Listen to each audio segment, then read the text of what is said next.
Parliament തെരഞ്ഞെടുപ്പിൽ കണ്ട ആ ട്രെൻഡ് അതാണ് തങ്ങൾ പറഞ്ഞത്. ഞാനും അതിന് അടിവരയിടുകയാണ്. കാരണം എന്താ വെച്ച് കഴിഞ്ഞാൽ UDF മേഖലകളിലൊക്കെ നല്ല പോളിംഗ്. അത് കഴിഞ്ഞ പാർലമെന്റ് തെരഞ്ഞെടുപ്പിലും അങ്ങനെ തന്നെയായിരുന്നു. ഈ ഇടതുപക്ഷ ബൂത്തുകളിലാണ് ഒരു മന്ദഗതി ഈ പോളിംഗ് സമയത്ത് ദൃശ്യമായിട്ടുള്ളത്. അതുകൊണ്ട് മലബാറിൽ ഒന്നും കൂടി ഊർജിതമായിരിക്കും. മലബാറിൽ ഈ ഭാഗങ്ങളിൽ വളരെ ഊർജിതം, ഇന്നലത്തേക്കാൾ പ്രകടമാവും ഇവിടെ. അത് തന്നെയാണ് തങ്ങൾ പറഞ്ഞത്. അത് ഞാനതിന് അടിവരയിടുകയാണ്. അത് ഒരു ലക്ഷണമാണ്. അപ്പോൾ മലബാറിൽ ഭയങ്കരമായ ഒരു ആവേശം ഇന്ന് പ്രകടമാവും. ഒരുപാട് വിഷയങ്ങൾ ചർച്ച ചെയ്തിരുന്നു. അതിൽ ജനങ്ങൾ ഏറ്റവും കൂടുതൽ ഏറ്റെടുത്തത് എന്തായിരിക്കും? അല്ല, ഏറ്റവും കൂടുതൽ ഏറ്റെടുത്തത് 10 കൊല്ലമായിട്ട് അവർ അനുഭവിക്കുന്ന വിഷമതകൾ തന്നെയാണ് അവരേറ്റവും ജീവിതത്തെ ബാധിച്ചിരിക്കുന്നു ഈ ഭരണം. അതിന്റെ പുറമെയാണ് പിന്നെ ശബരിമലയും കൂടി വന്നത്.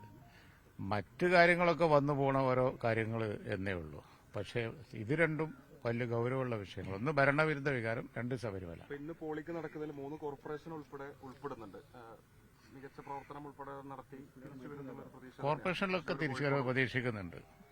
കോർപ്പറേഷനിൽ ചെന്ന് നമ്മൾ അന്വേഷിക്കുമ്പോൾ ഒന്നും പിന്നെ UDF പ്രതീക്ഷ കുറവില്ല. കോഴിക്കോട് ഉൾപ്പെടെ.